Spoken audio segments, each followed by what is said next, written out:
Les premières civilisations humaines sont apparues il y a près de 5000 ans au Moyen-Orient. Les premières cités, les premières religions, les premiers rois. Une organisation radicalement nouvelle des sociétés. Et puis l'écriture qui a fait entrer les hommes dans l'histoire. Les fouilles du XXe siècle ont fait du pays de Sumer en Mésopotamie, au sud de l'actuel Irak, le foyer unique de cette révolution. Mais au cours de l'année 2000, un trésor a surgi d'une vallée perdue dans les montagnes du sud de l'Iran. De somptueux vases de pierre, témoins de la présence d'un autre berceau dont nul n'avait encore soupçonné l'existence.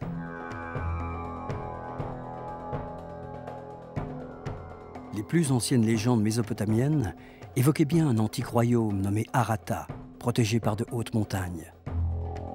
Mais aucun archéologue n'avait jamais retrouvé sa trace, et pour certains, Harata n'était qu'un mythe.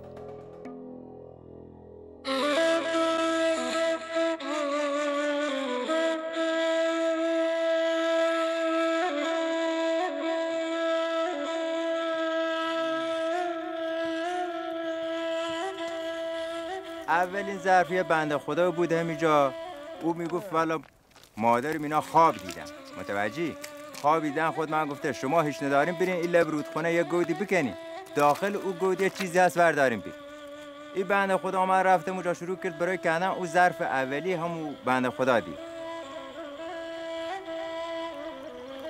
او ظرف اولی همون بنده خدا دید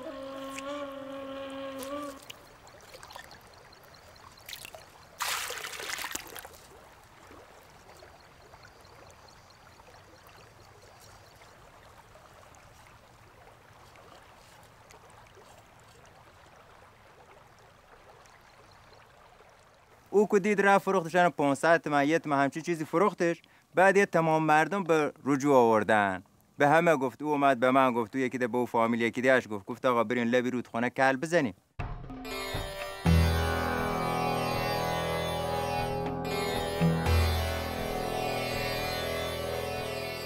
Après 5 années de sécheresse, une crue de la rivière Halil venait de sinistrer cette vallée du sud de l'Iran. Ce trésor qui surgissait de terre représentait une chance inespérée pour ses habitants. Des centaines de familles se sont mises à creuser le long des berges du Halil Roud. Pourquoi tu creuses ici avec tes enfants? Je jure que ce matin, la maîtresse d'école voulait 200 toumans. Mais je n'avais pas de quoi la payer.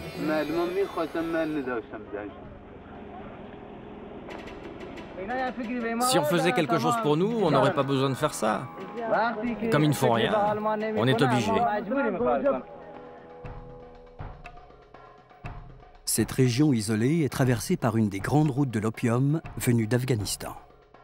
Très vite, les trafiquants ont convergé vers la ville de Jiroft, où pour quelques centaines d'euros, ils achetaient ces objets dont la valeur sur les marchés d'art occidentaux pouvait atteindre plusieurs centaines de milliers d'euros.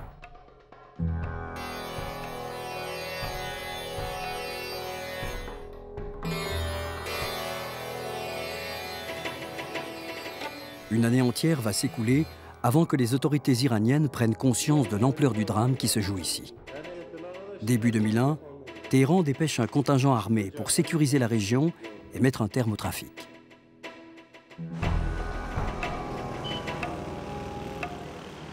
Un mois plus tard, le professeur Youssef Majid-Zadeh est appelé pour expertiser un premier lot de 200 objets saisis lors de l'arrestation d'un trafiquant. Ce spécialiste de la culture mésopotamienne est loin d'imaginer ce qui l'attend.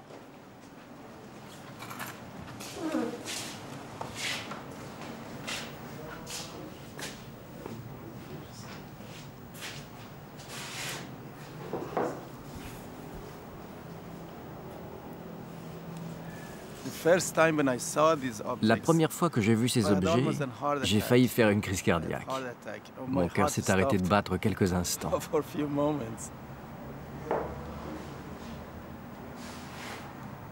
Le style de ces objets lui est familier. Des fragments d'objets de ce type ont été retrouvés sur différents sites du 3e millénaire, à des milliers de kilomètres les uns des autres. dans des temples en Mésopotamie, en Oman dans la péninsule arabe, mais aussi sur les rives de l'Indus et jusqu'en Afghanistan. Leur provenance était une énigme pour les archéologues. La quantité de ceux qui ont été confisqués ici ne laisse aucun doute sur leur origine. C'est dans cette vallée qu'ils ont été fabriqués.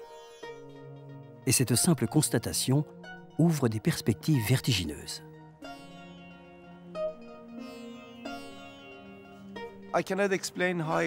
Je ne peux pas vous dire l'émotion que j'ai ressentie en découvrant ces objets.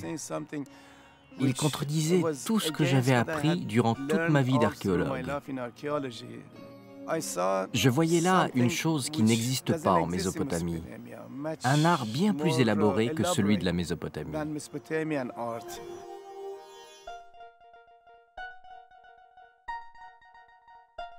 La finesse de ces bas-reliefs, taillés il y a près de 5000 ans dans une pierre tendre, la chlorite, prouve qu'il existait au IIIe millénaire une autre culture, au moins aussi développée que celle de la Mésopotamie.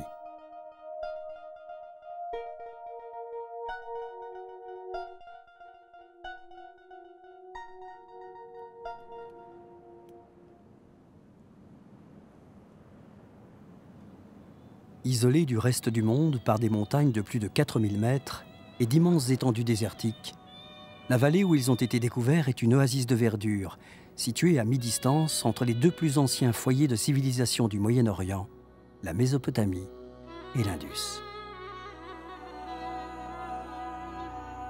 Ce territoire de 400 km de long n'a pratiquement jamais été exploré par des archéologues, à l'exception d'une petite colline, Tepe Yahya, fouillée dans les années 70, qui avait livré les traces d'un village du IIIe millénaire. Mais cette fois, c'est dans la partie la plus large de la vallée, à une trentaine de kilomètres au sud de la ville de Jiroft, que les habitants semblent avoir fait l'essentiel de leurs trouvailles.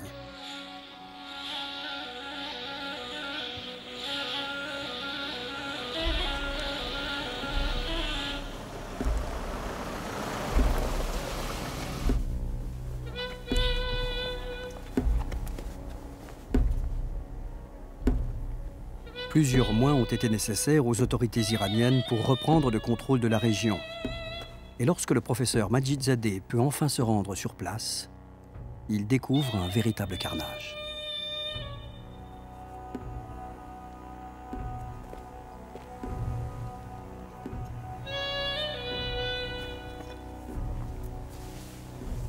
Ce sont d'immenses cimetières que les pillards ont dévastés.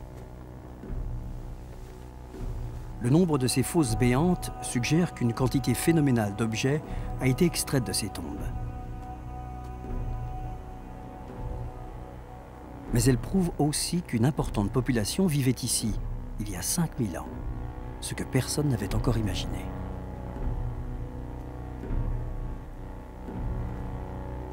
C'est triste, très triste. Nous avons perdu énormément d'informations.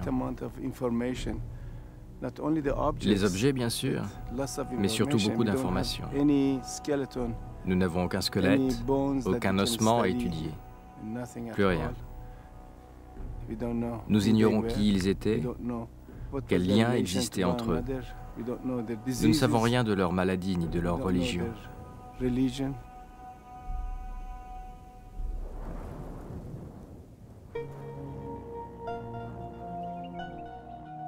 Les trois plus grands cimetières pillés sont situés à proximité d'un petit village du nom de Konar Sandal. Sur son emprise, deux imposantes collines dominent le paysage.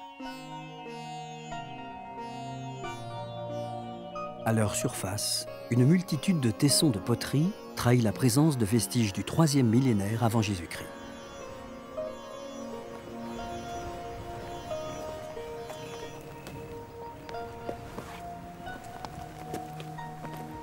Peut-être ne s'agit-il que d'un autre village comme Tepe Yahya, mais ces collines sont énormes, et le professeur a l'intime conviction que cette découverte est d'une toute autre portée.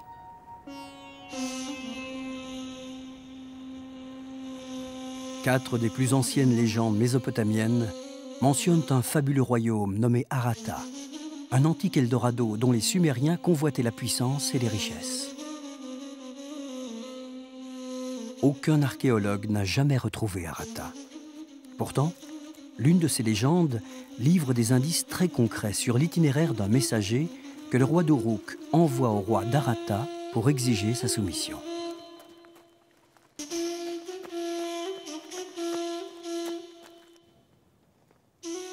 La terre de Suse, puis celle d'Anshan se firent petites comme des souris pour saluer le messager d'Inanna.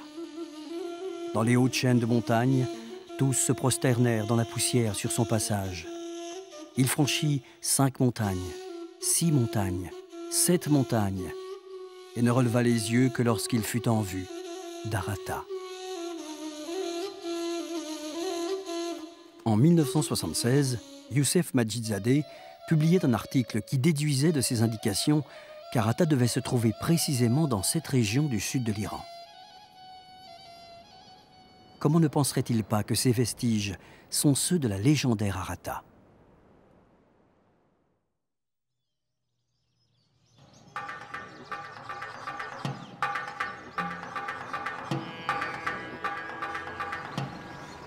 En novembre 2002, l'Organisation du patrimoine culturel iranien lui confie la direction des fouilles de l'ensemble de la vallée du Halil-Roud. Il réunit une équipe internationale composée pour moitié d'archéologues iraniens et pour moitié de spécialistes venus d'universités américaines et européennes.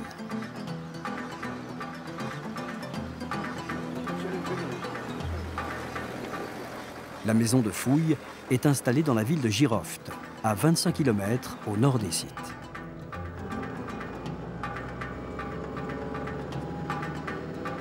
La situation a pour lui une saveur particulière. En 1984, accusé par le régime islamique d'être contre-révolutionnaire, il avait dû quitter l'Iran pour la France, patrie de sa femme. 18 ans plus tard, du fait de ses compétences uniques sur cette période, les autorités iraniennes ont insisté pour qu'il accepte de diriger cette fouille.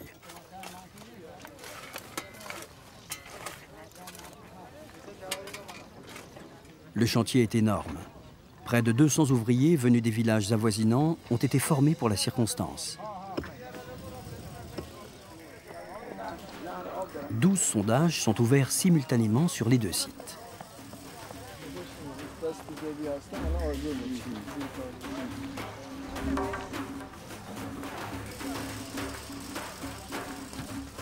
Très vite, d'impressionnantes murailles de briques crues apparaissent à la surface de la plus haute des 2 collines.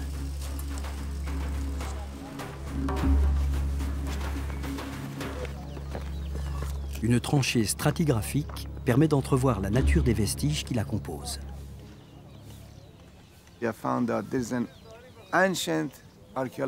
Nous avons rencontré un monticule ancien de près de 10 mètres de haut, sur lequel se dressent les vestiges d'une construction de 11 mètres de haut.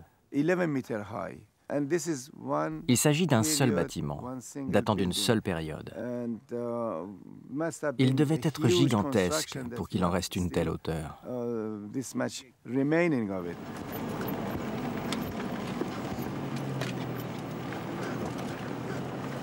À un peu plus d'1 kilomètre de là, le second site est très endommagé. Sa terre a été utilisée pour remblayer les palmeraies avoisinantes.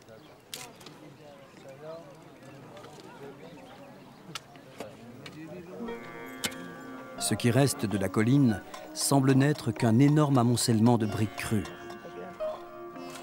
Mais la régularité de leur alignement révèle une surprenante maîtrise des techniques de construction.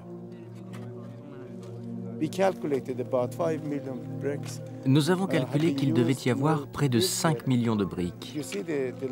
Et leur alignement est parfait. C'est incroyable que des maçons de cette époque aient pu concevoir une pareille construction. Ces ingénieurs étaient vraiment des génies.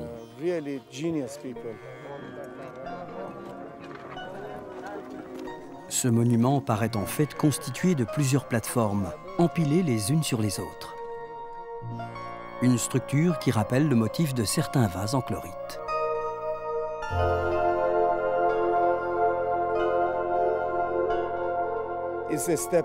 C'est une pyramide à degrés, mais elle est énorme, gigantesque, 400 mètres par 400 mètres.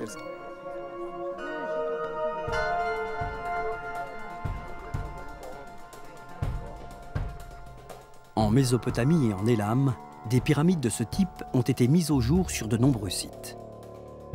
On pense qu'il s'agit de monuments religieux. En Mésopotamie, on les appelle ziggourats. Mais la plus ancienne ne date que de la toute fin du 3e millénaire et aucune ne dépasse 120 mètres de base. Avec un premier niveau de près de 400 mètres, celle-ci serait donc à la fois plus ancienne de plusieurs siècles et bien plus grande que toutes les constructions de ce type connues à ce jour.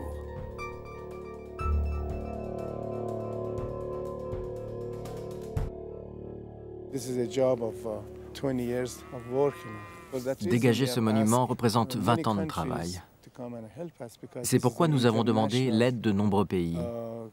C'est un problème archéologique international que nous avons là. L'ensemble du site livre déjà une quantité incroyable de matériels les plus divers. Et Youssef Majidzadeh sait déjà que les moyens de l'archéologie iranienne n'y suffiront pas. Dès le départ, j'ai su que cette découverte dépassait les frontières. Ces vestiges concernent le monde entier. Une civilisation n'appartient pas à une seule nation. Ce qui est en jeu ici, c'est le développement des premières cultures humaines, des premières civilisations humaines.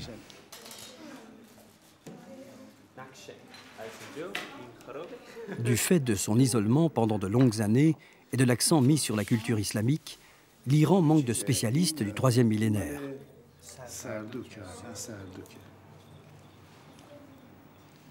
C'est pourquoi le professeur s'est assuré la collaboration d'une des plus grandes spécialistes mondiales de la glyptique de l'Orient ancien, Holly Pittman, de l'Université de Pennsylvanie.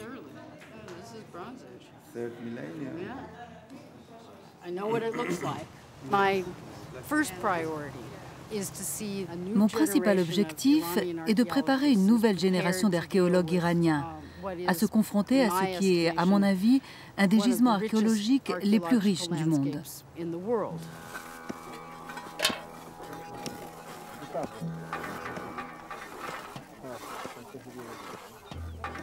Plus la campagne avance, et plus le site lui donne entièrement raison. Au pied de la grande colline, la tranchée numéro 6 rencontre des vestiges d'une nature différente. Un groupe d'habitations. Très vite, le lien avec les objets des cimetières devient évident. Regardez, messieurs, nous avons trouvé cette pierre dans la terre avec Monsieur Salari. Faites très attention de ne pas passer à côté de choses pareilles en fouillant. Ce devait être l'œil d'un animal ou d'un humain qu'ils utilisaient sur les vases en pierre.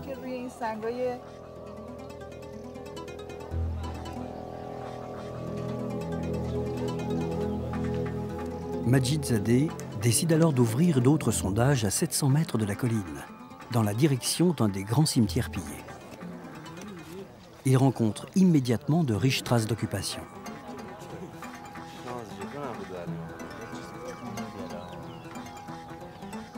Les habitations semblent en fait s'étendre dans toutes les directions autour des deux collines. D'ici, on peut apercevoir de nombreux petits monticules jusqu'à l'autre colline. Ces petites bosses sont exactement comme celles qui sont ici où nous avons découvert des habitations. Ce qui veut dire que l'ensemble de cette zone était une immense ville. Cette cité s'étendait sans doute jusqu'aux limites des grands cimetières, en général situés aux portes des villes, et devait englober l'ancien cours du Halil Roud. Un périmètre gigantesque pour une ville du 3e millénaire.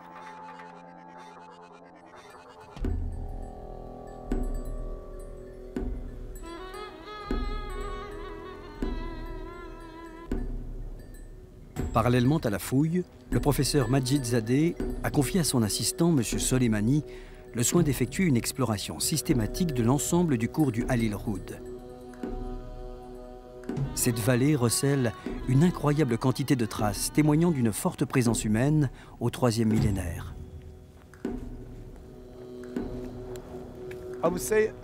Pour le moment, nous avons repéré environ 5 ou 600 sites archéologiques. 10 à 15% de ces sites datent de la période islamique, mais tous les autres sont préhistoriques.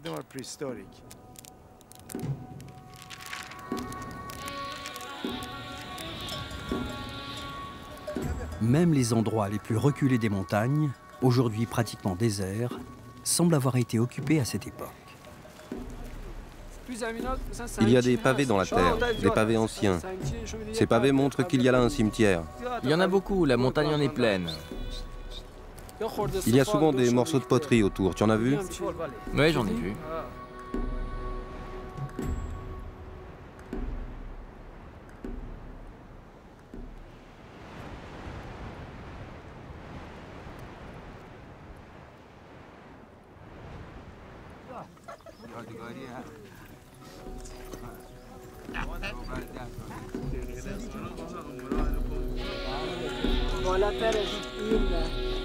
Cette première saison de fouilles s'achève sur une certitude.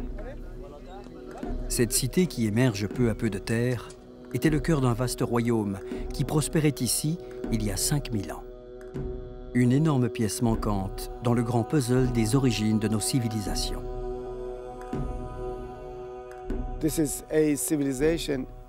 Cette civilisation avait été complètement oubliée, effacée de l'histoire. Aujourd'hui, elle réapparaît petit à petit. Elle commence tout juste à émerger, et c'est magnifique. La découverte de ce nouvel acteur vient bouleverser toute l'archéologie du Moyen-Orient. Qui étaient ces hommes? Quel degré de développement leur culture avait-elle atteint?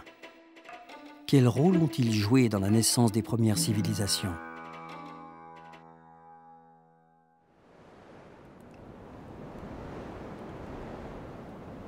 Si une civilisation a pu se développer au cœur de ces montagnes, c'est sans doute parce qu'au 3e millénaire, cette vallée, encore plus peut-être que celle de la Mésopotamie, présentait toutes les caractéristiques d'un berceau idéal.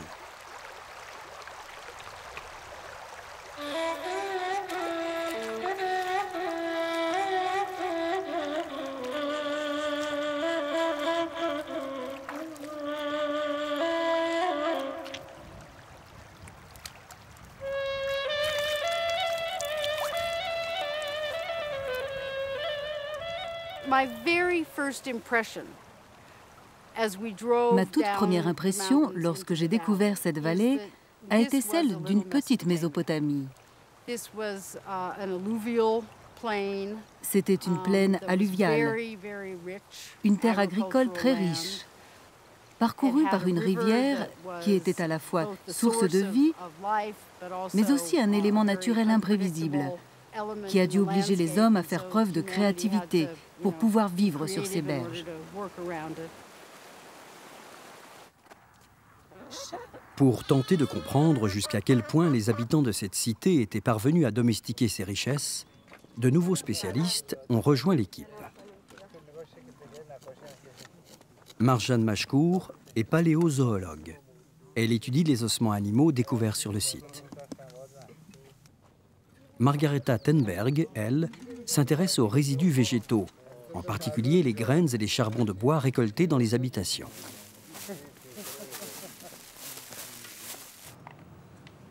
De leurs recherches émerge peu à peu l'image d'une culture déjà très avancée sur le chemin des civilisations urbaines. Alors là, je suis en train de regarder des briques crues qui viennent du site. Et ce que je vois dedans, c'est entre autres des petits fragments d'orge qui sont pris là-dedans. Et là, on a affaire à des céréales cultivées.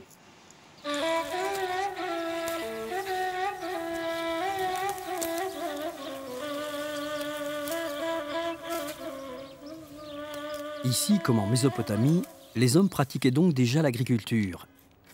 Et il semble qu'ils aient aussi abandonné la chasse au profit de l'élevage. Ce que je vois là pour le moment, c'est essentiellement des capriniers, c'est-à-dire des moutons, des chèvres. On a beaucoup de bœufs et de capriniers en fait à Konar Sandal. C'est essentiellement du domestique. Visiblement, il n'y avait pas beaucoup d'activité de chasse, ce qui est relativement, je dirais, normal et pas très surprenant pour un site urbain de ce type.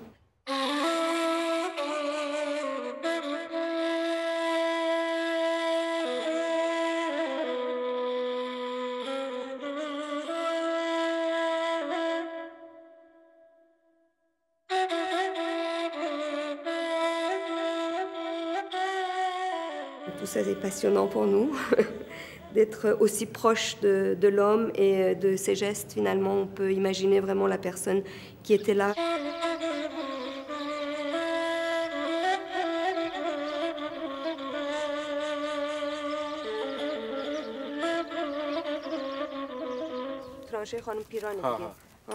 Mais les restes des repas de ces pasteurs cultivateurs lui apprennent aussi qu'ils ne se contentaient pas des ressources de leur vallée et n'hésitaient pas à aller chercher très loin les produits qu'ils appréciaient.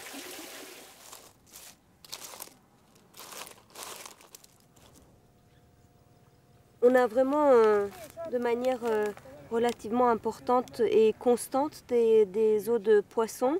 Et c'est à nouveau donc, des poissons consommés, bien entendu. Et c'est fascinant pour moi de penser qu'on est à 300 km du golfe Persique et qu'à l'époque, ils arrivaient quand même à faire acheminer tous ces produits.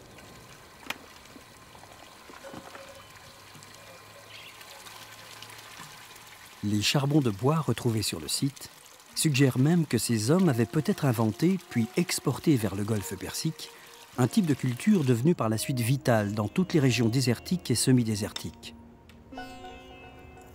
Dans cet échantillon, je trouvais des pépins de raisin qui ont l'air d'être sauvages. Et il y a aussi des noyaux de dattes carbonisés qui viennent de cette cuisine, de cette maison. Donc ça, c'est intéressant justement pour la question de la présence de palmiers dattiers dans le passé, à l'âge du bronze. Le palmier dattier est aujourd'hui une des richesses de la vallée et ses nombreuses représentations sur les vases en chlorite laissent entendre qu'il jouait déjà un rôle important au IIIe millénaire. La première fois qu'on voit la mise en culture de palmiers dattiers, c'est plutôt de l'autre côté du golfe Persique, c'est-à-dire dans la péninsule d'Oman. Et ça, c'est à partir du début du IIIe millénaire. Mais en fait, il se peut que le palmier dattier ait été cultivé déjà ici et qu'il y a eu une sorte d'introduction dans la péninsule d'Oman, justement de cette région-là.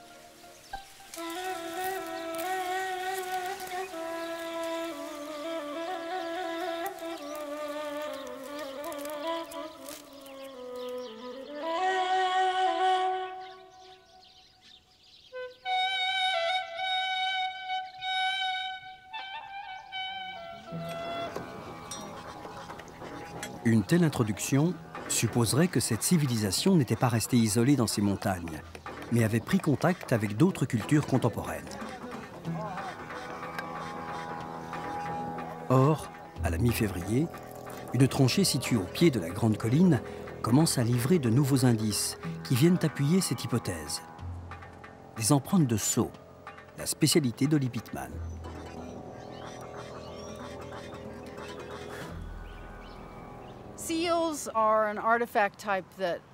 Les sceaux sont des productions caractéristiques des anciennes civilisations orientales. Ils apparaissent dès le 7e millénaire avant Jésus-Christ. Voici un exemple de sceau. Il est en pierre. D'un côté, il a une poignée et sur sa face plane, un motif est gravé.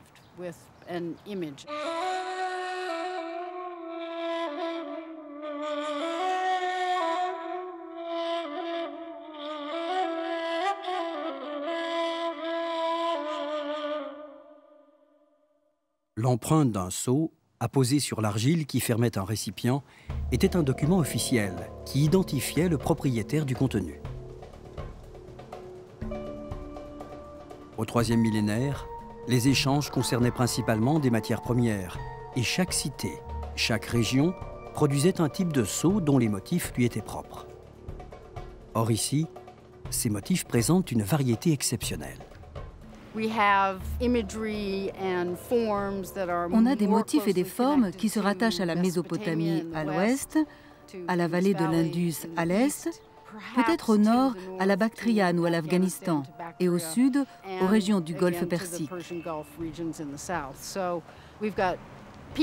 Il y avait donc ici des hommes qui venaient de ces différentes régions pour chercher des matières premières qu'ils ramenaient ensuite chez eux.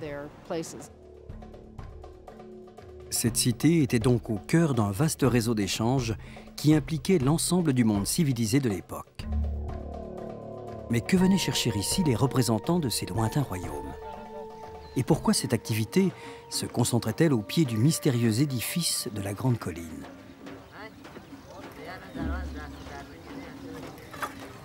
En Mésopotamie, c'est dans des bâtiments administratifs, sous la surveillance des princes ou des prêtres, que s'effectuaient les transactions et que des sceaux étaient apposés ou décachetés.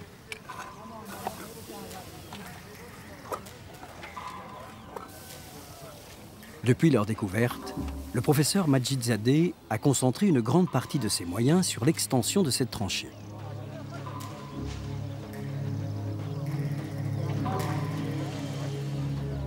Elle lui livre enfin la clé qui lui permet de comprendre la nature du bâtiment qu'abrite la colline.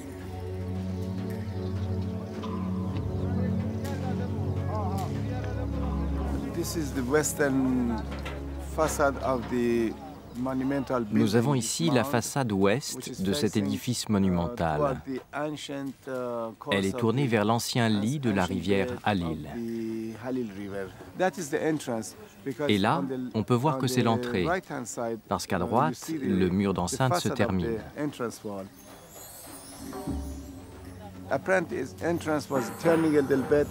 Il semble que cet accès décrivait une courbe à 90 degrés en pénétrant le bâtiment.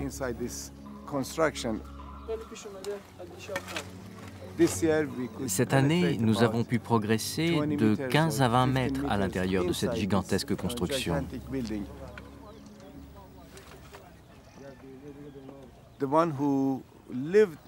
L'homme qui l'a fait construire et qui a vécu dans cette architecture monumentale n'était certainement pas une personne ordinaire. Il faisait partie d'une classe dirigeante. C'était peut-être un roi, peut-être le roi d'Arata. Cet édifice était une énorme citadelle bâtie sur 2 étages. Cette architecture exceptionnelle pour l'époque a sans doute directement inspiré les motifs de ces vases.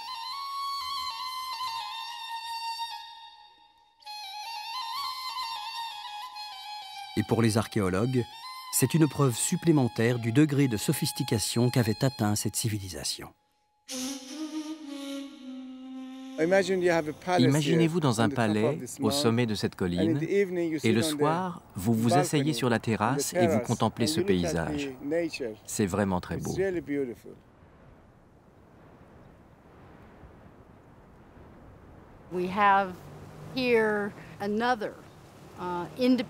C'est une autre civilisation, indépendante et autonome, qui s'épanouissait ici, à l'aube du 3e millénaire.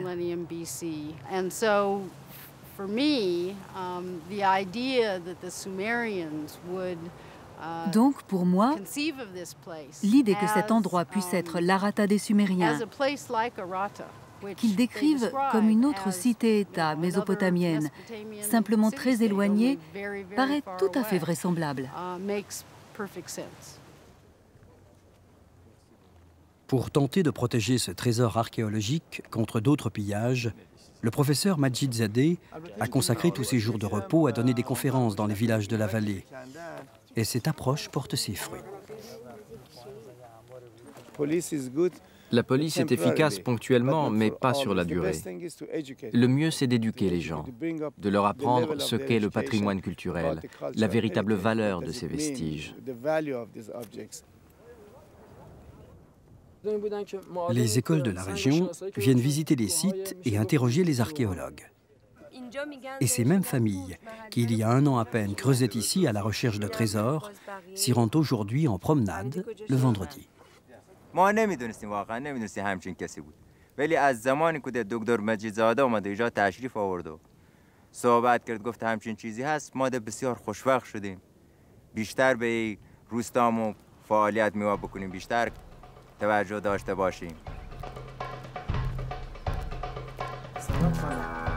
فرمایش داشتید یه هدیه ناقابل بود تقدیم شما بفرمایید چون جاش Des gens du village viennent me voir avec des objets dans des sacs en plastique et me disent « Professeur, je suis désolé, voici ce que nous avions à la maison, j'espère que vous voudrez bien l'accepter. »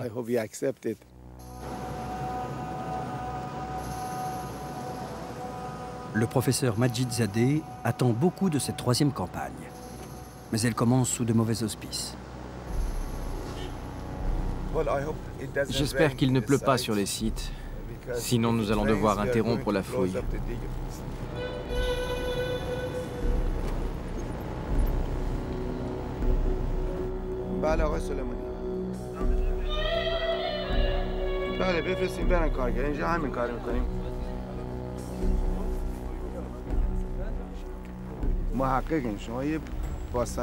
Vous êtes des chercheurs, vous êtes des archéologues. Le travail que vous faites n'est pas le travail d'un ouvrier du bâtiment. Maintenant, ici, après nous, si Dieu le veut, il y aura peut-être des fouilles toute l'année. La première chose qu'ils feront, c'est de venir vous voir pour vous demander de piocher ici, car vous connaissez le travail. Et maintenant, vous rentrez chez vous? Quand vous travaillez ici le matin, vous allez dans vos champs l'après-midi, non? Alors vous n'êtes pas au chômage, c'est nous qui le sommes. La pluie est rare dans cette région semi-désertique et elle transforme instantanément le chantier de fouilles en un bourbier impraticable.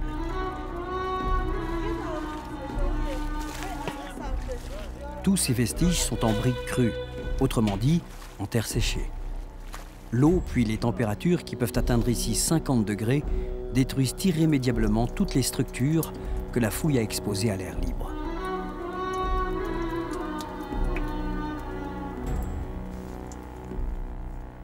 Ce n'est pas si grave. Ce n'est pas si grave. Mais nous avons fouillé ici l'an dernier, et là, il y a 2 ans, et là, c'est détruit, là aussi. Chaque année, on n'a qu'un morceau de la fouille. Jamais on ne peut avoir une vue d'ensemble, et c'est important.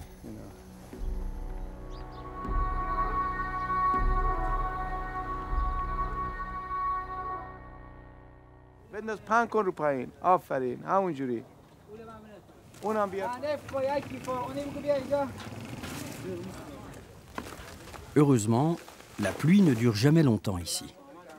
Et lorsque les travaux reprennent, une fosse située au bord d'une plateforme à l'arrière du palais commence soudain à livrer une grande quantité d'impressions de sceaux, accompagnées de débris les plus divers.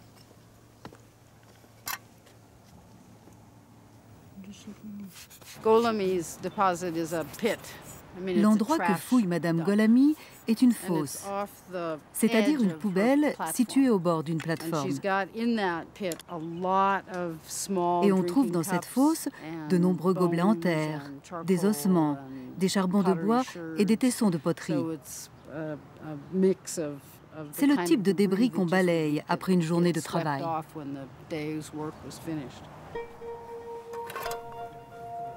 Parmi les déchets de cette antique poubelle, Holly Pittman identifie des traces de l'activité qui se déroulait sur cette plateforme.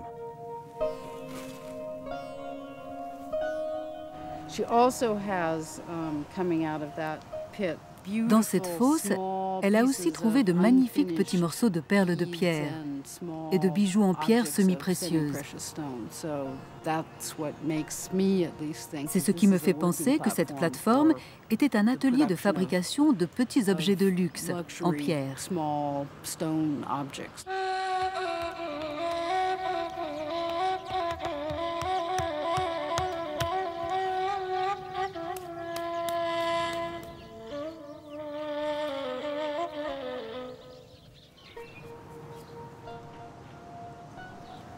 De la nature des empreintes de sceaux, elle déduit que cet artisanat était au cœur des échanges qui avaient lieu ici.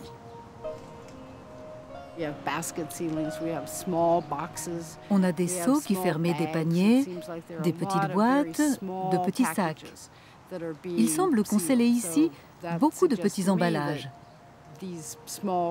Il me semble que toutes ces petites pierres précieuses étaient ici comptées, pesées.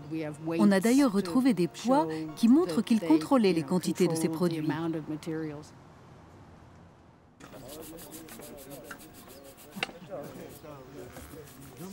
Cette découverte amène les archéologues à reconsidérer un étrange amoncellement de pierres qui s'était éboulé au cours de la première saison lors du creusement de la tranchée stratigraphique et auquel personne n'avait vraiment prêté attention. Une fois nettoyées et triées, ces pierres révèlent leur véritable nature. On a l'ensemble des roches et des métaux et minéraux qui pouvaient donner lieu à une activité artisanale et une commercialisation à l'époque. Et tout les pierres nécessaires à cet artisanat se trouvent dans un rayon de 100 km autour de Connart-Sandal, y compris la très belle chlorite qui a permis de faire les vases qu'on a trouvés en abondance sur le site. Conservé dans l'enceinte même de la citadelle, ce stock de matières premières était sans doute la clé du mystérieux commerce qui attirait ici des négociants venus du monde entier. La collecte et la taille de ces pierres étaient certainement la spécialité de ce royaume.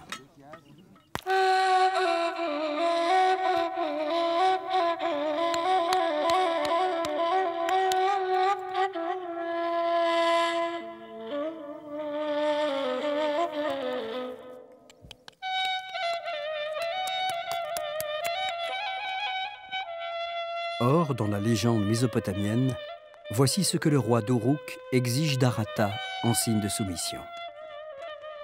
Que le peuple d'Arata apporte ici les pierres de ces montagnes, qu'il taille des pierres parfaites dans les blocs de lapis lazuli, qu'ils bâtissent pour moi un temple divin à la gloire d'Inanna et qu'ils en décorent l'intérieur.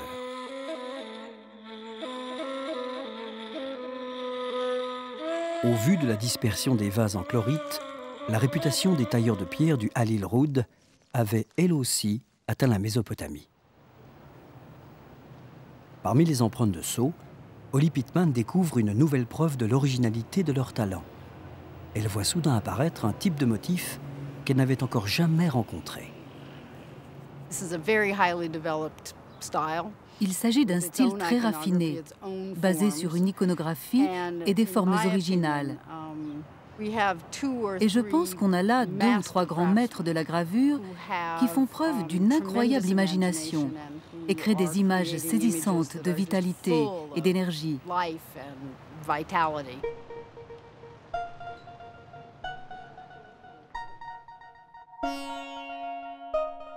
Le style de ces sceaux, aussi sophistiqué que celui des objets en chlorite, démontre l'extraordinaire créativité des artistes de la vallée du Halil Roud. Pour le professeur Majid Zadeh, ce talent exceptionnel est peut-être une des clés de l'influence que cette civilisation a exercée sur son époque. On ne trouve nulle part ailleurs dans cette région du monde une telle imagination, une telle créativité.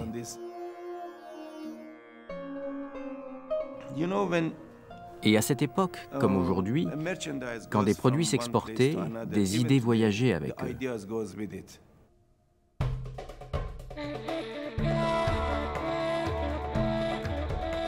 Certains des éléments récurrents de cette iconographie semblent en effet illustrer des légendes qu'on ne voit apparaître que bien plus tard dans les représentations mésopotamiennes.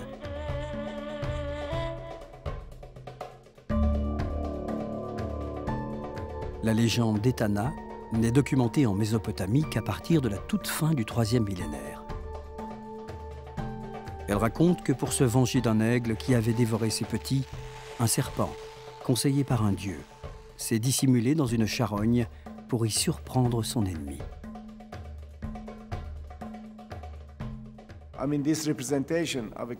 En voyant ces images d'une vache attaquée par un aigle et cette confrontation de 2 serpents et d'un aigle, il m'est venu à l'esprit que ça devait être l'histoire d'Etana, 500 ou 600 ans avant que les Mésopotamiens ne la représentent sur leurs sceaux.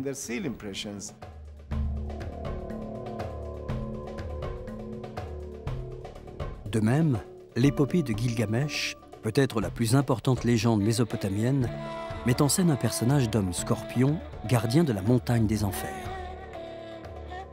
Or, dans toute la Mésopotamie, on n'a retrouvé qu'une seule image le représentant.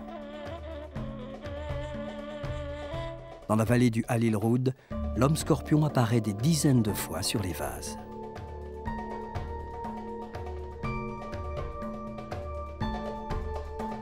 Pour le professeur, tous ces signes suggèrent que cette culture s'est développée avant celle de la Mésopotamie et qu'elle a pu l'influencer dans de nombreux domaines.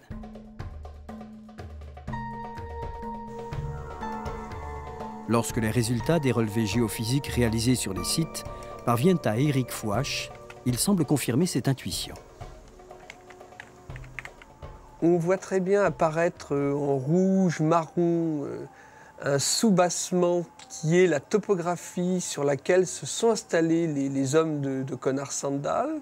tandis qu'au-dessus, on a 12 mètres de dépôts qui sont très probablement des dépôts archéologiques en totalité.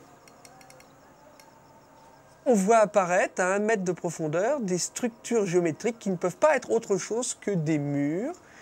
Et on voit à 2 mètres de profondeur que les anomalies ne sont pas disposées de la même manière, ce qui montre bien qu'on a plusieurs générations de vestiges, et donc une fondation du site ancienne.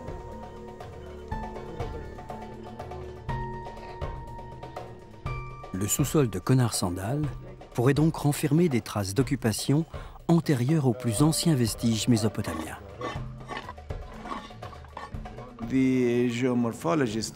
Selon les géophysiciens, il y aurait des vestiges archéologiques jusqu'à 12 mètres de profondeur, ce qui signifie que ces hommes ne se sont pas installés ici il y a 5000 ans, mais peut-être il y a 10 000 ans. On ne sait pas encore. Cette révélation intervient à la toute fin de la campagne 2005.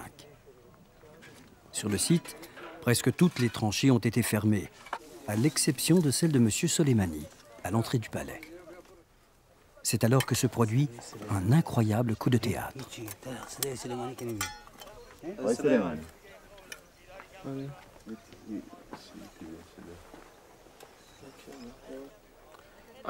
Professeur, nous venons de trouver un morceau de brique cuite. Vous pouvez venir?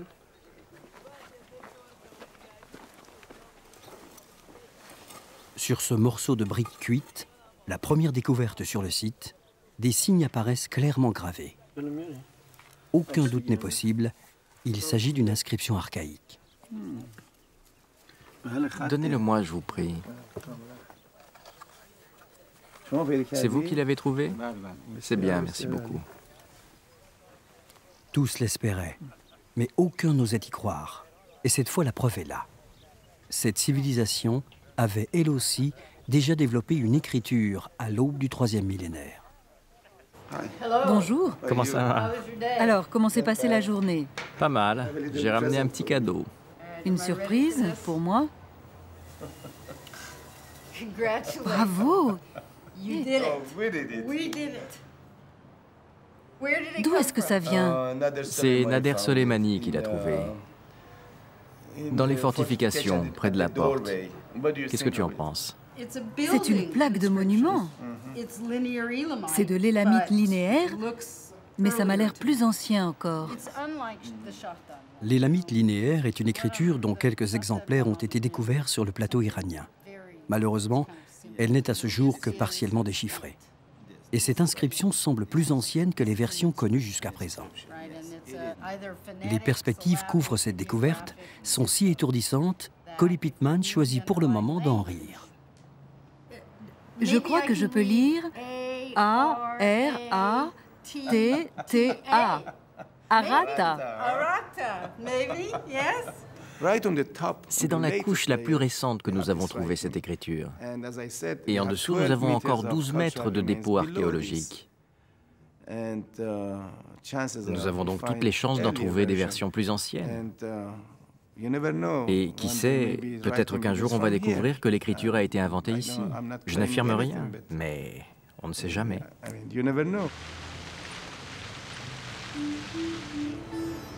La ville de Jiroft espère beaucoup de ce passé qui la sort aujourd'hui de l'anonymat.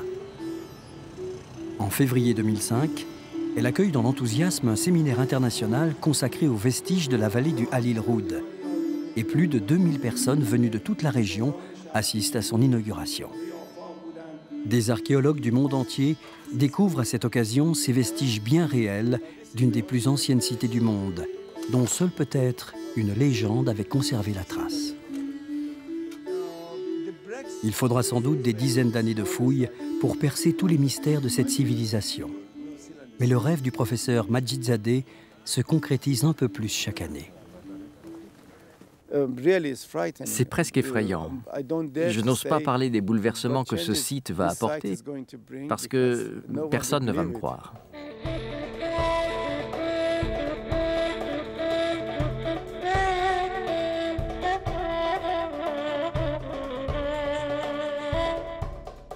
Peut-être ne saura-t-on jamais si cette cité est vraiment celle que les Mésopotamiens avaient baptisée Harata. Mais nul ne peut déjà plus affirmer que la Mésopotamie était l'unique foyer culturel du Moyen-Orient. Cet autre berceau a d'ores et déjà retrouvé une place dans la mémoire des hommes.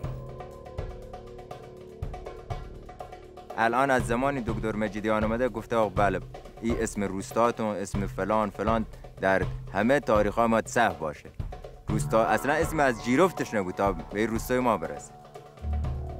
الان همه متوجه شدن، همه کشورها، همه دنیا میدونن بله 5000 سال قبل از اینم همچین چیزی در ایران وجود داشته.